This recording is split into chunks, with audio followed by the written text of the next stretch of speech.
Steelers training camp and the start of Steelers training camp practices is right around the corner here. So today I've got 10 Steelers on the roster this year that you guys as Steelers fans need to be watching out for during Steelers training camp practices in Latrobe this year. But before we get into the content today, guys, click that thumbs up icon if you are pumped for the start of the 2025 NFL season. I know we are excited here on Steelers Talk for this year. If you're with us on that, click that thumbs up icon right now to show your support for the channel and for the Steelers.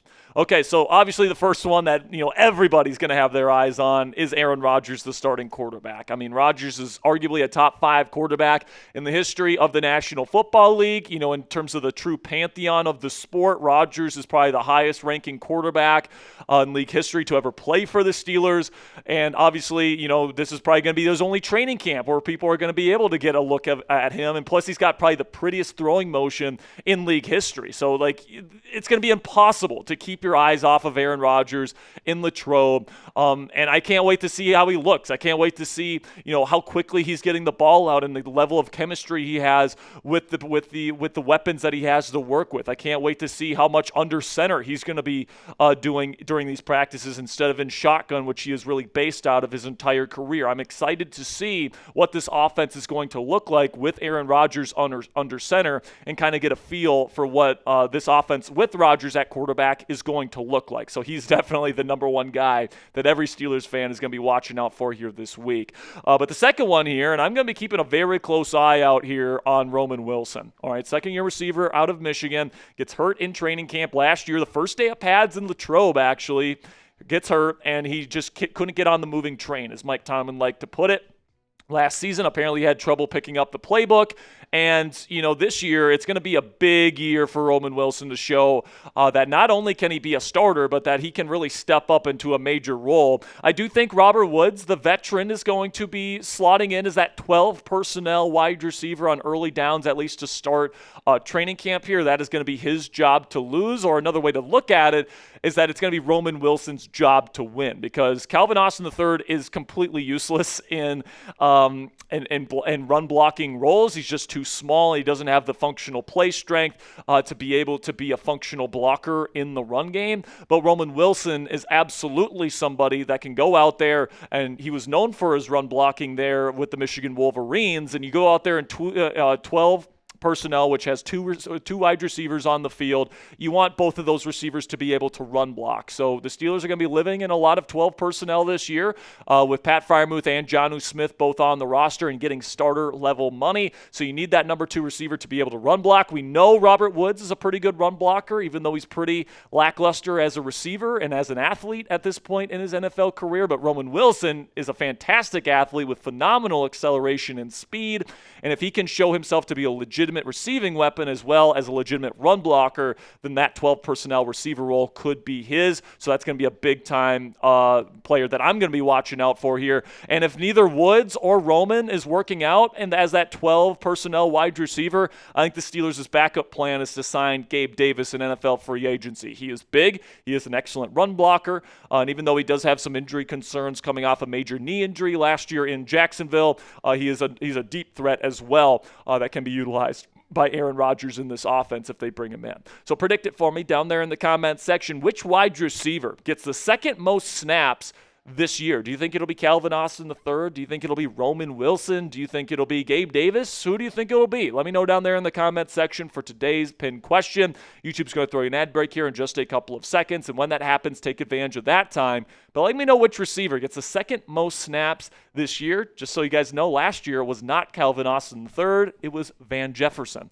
All right, so now let's get into another offensive player that I am going to be watching very closely, and that is Kaleb Johnson, the rookie running back out of Iowa. And I think that Kaleb Johnson could be one of the bigger X factors for the Pittsburgh Steelers this year. If Kaleb can come out and be a legitimate stud running back right out of the gate and catapults this Steelers run game into one of the best in the league, that's the type of thing that can catapult this Steelers team into being one of the best, not only in the division, not only in the AFC, but also in the entire National Football League. And I think if he wants to have a significant role week 1, he's going to have to earn it in Latrobe, and he's going to have to earn it in the preseason with the reps that he gets. Like, the Steelers are not just going to hand him that early down work in front of Jalen Warren just because, he's the new running back that's 230 pounds and runs really fast, right? He's going to have to earn everything that he gets, especially in terms of week 1 status. So hopefully he can come out and have a strong camp so that he can hit the ground running in week 1. And then a couple of guys that on the offensive line that I'm definitely going to be watching closely and are big X factors for the Steelers up front this year are Broderick Jones and Mason McCormick. Of course, both of these guys played on the right side last year. McCormick is sticking at right guard, but Broderick Jones is moving back over to left tackle where he played his high school and college ball. And if Broderick and McCormick hit, if both of these guys turn into solid to good NFL starters, the Steelers will be cooking with gas this year, all right? Because you've got Zach Frazier, who's arguably already a top 5 center in the entire league. Isaac Seumalo is one of the steadiest guards in football. Troy Fautano, if he stays on the field and healthy, we already know what he's capable of as a player. He's awesome. So if Broderick and McCormick can catch up to those guys and become legitimate starters where they were not last year, if we're being completely frank, then this offensive line has a chance to be really, really good here in 2025 and make this Steelers offense the best it's been in a very, very long time. So coming up here on Steelers Talk, some defensive players to watch, all right? We went through the 5 offensive players. Now I got 5 defensive players for you guys to watch out for when we get to Latrobe later in the week. But before we get into all that, let's have a word from our sponsor here at Fanatics, where you guys can get a 50% off Pittsburgh Steelers hoodie today when you go to chatsports.com/Pitt hoodie. I really like the design here, guys, with the black, and then you've got the Steelers logo there on the chest with the Pitt on there, with the football. All that different stuff is great, and it can be your new Lucky Steelers sweatshirt to wear during Steelers game days this year, or whether you're at Acrisure Stadium cheering on the Steelers in person, or whether you're at home and you're staying comfy watching the Steelers play. It's 50% off, guys, so if you like really quality Steelers apparel for a great price and for a sale price here, 50% off this hoodie right here when you go to chatsports.com/Pitt hoodie.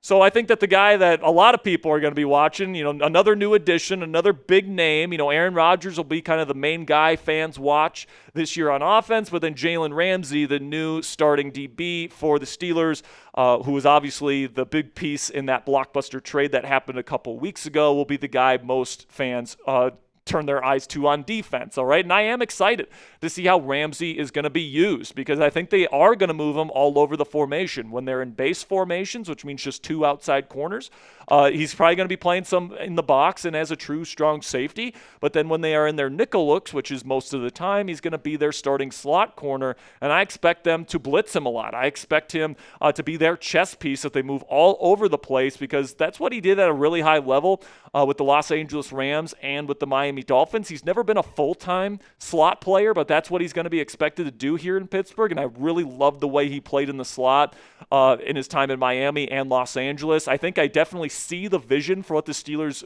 see for Jalen Ramsey here over the next several years, and I can't wait to see that get started in these first few practices in Latrobe. But another kind of DB that I'm going to be watching out for here is UDFA out of Iowa, Sebastian Castro, who I think has a chance to be as much of an impact as any undrafted free agent in this year's rookie class in the entire NFL. All right, because right now, after trading away Minkah Fitzpatrick, the Steelers' safety room is not exactly filled to the brim, right? It's actually quite light as we approach training camp here.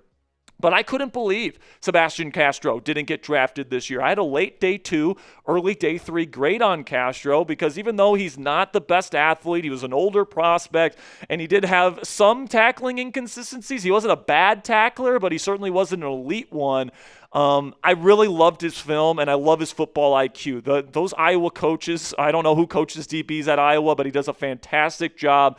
Iowa DBs are just littered all over the National Football League, and Castro has a chance to be that next guy. He's super smart. He plays with excellent zone instincts. He reads the eyes of the quarterback in zone extremely well and triggers very quickly. I love his positional versatility. He can play anything from deep safety to box safety to even nickel cornerback, and then I really like his run diagnostics. He knows where he needs to be. He knows the run fit that he needs to fill. He does his assignment. He actually takes on blocks really well for somebody that's just over 200 pounds. Now, you guys can see here the relative athletic score is one of the main reasons why he didn't get drafted. To go along with his older age of 24 years old, he just didn't test very well. He ran a 4.58. He's only 203 pounds. He's not somebody that's necessarily an athletic freak, and because he's older, he's going to have a shorter runway. But people were comparing Castro heading into his final season at Iowa to Brian Branch because of their lack of physical athleticism, but their instincts and their ability to make plays on the football. Now, I don't think Castro's going to be Brian Branch. I want to make that abundantly clear. I had a much higher grade on Branch coming out of Alabama than I did on Castro, and even Branch is a better athlete, in my opinion, than what Castro's bringing to the table for the Pittsburgh Steelers. But I think Castro can absolutely be a contributor in an NFL secondary if called upon. Now, the guy that he's going to have to take the job from is Juan Thornhill, who's a longtime veteran. He's a former Super Bowl champion as a starting free safety for the Kansas City Chiefs. He's had a couple down years with the Cleveland Browns. Dealt with some injuries there, didn't play all that well, but he played really well at Steelers mandatory minicamp this year. He's really excited to be here, and the Steelers are excited about him as well. But I will say, don't be shocked if this kid, Sebastian Castro, not only makes the team with this kind of lighter safety room right now, but he eventually takes Juan Thornhill's job, whether Thornhill gets injured or whether he's not playing well. It would not shock me at all if Sebastian Castro is this team's starting one of this team's starting safeties by the end of the year beside Deshaun Elliott. So let me know what you guys think down there in the comments section. Is Sebastian Castro a starter for the Pittsburgh Steelers at safety by the end of the year? Type S if you think he'll be a starter, or type B if you think he'll be a backup for the entire season. Then we got another defender here that I'm very excited to watch, and I think could be a big-time game changer for the Steelers on defense. Payton Wilson, second-year player out of NC State, has put on some serious poundage here during the offseason, guys. Now, the thing on Wilson that was a little bit of a concern coming out is that some people thought he was a bit light and he was more of just a coverage player coming out, and that's exactly why the Steelers used him the way they did, right? They had a Landon Roberts on the field on early downs along with Patrick Queen, and then when they got to their passing downs, they would put Payton Wilson in there because that's what he's known for. He's an excellent coverage linebacker, but now he's gained 8 pounds during the offseason, and he's now over 240 pounds. He's 13 pounds heavier than Patrick Queen, guys, so this guy's ready to take on a full-time starting role for the Pittsburgh Steelers. And even guys like Luke Kuechly, who is a Hall of Fame linebacker and in his time the best linebacker in football, talks about Payton Wilson like he is the next of his ilk, the next of like the superstar linebackers in the National Football League. So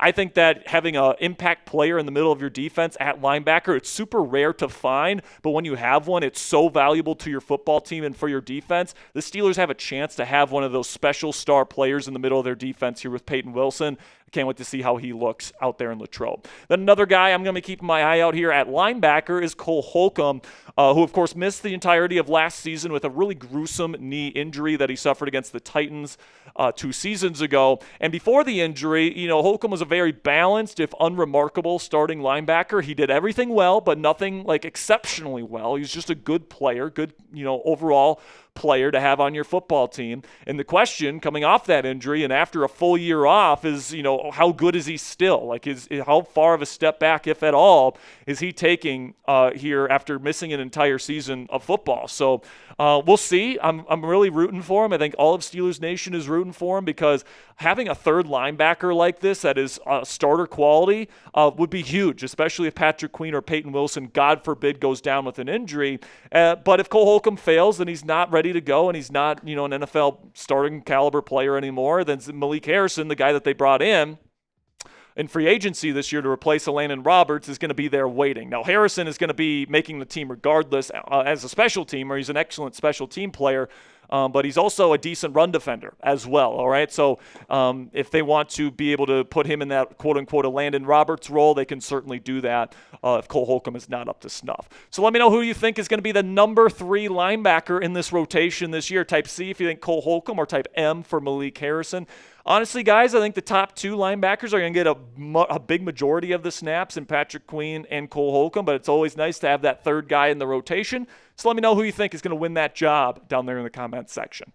Final player I'm going to be watching here, and only the second rookie, or actually third rookie, my mistake, that I have on this list here. Another Iowa Hawkeye, Yahya Black, the new nose tackle that they drafted on day 3 of the draft this year. And I'm interested to see how good he is right away. I thought that Black had some pad level issues in his time there at Iowa. And I thought that he was somebody that maybe needed a little bit of time to learn from NFL coaching before he was ready to take on a full-time role with a team. But the team did get rid of Montravius Adams shortly after drafting Yahya Black. So that would kind of indicate that they feel pretty good about Yahya heading into his rookie season as a run-defending nose tackle that comes in on occasion and in the rotation. Don't expect Black to be a full-time rotation piece or anything like that. I do think Keanu Benton, Cam Hayward, and Derek Harmon will get a large majority of the snaps on defense this year. But the Steelers have definitely made it a priority to have a good rotation of guys that can come in and keep guys fresh.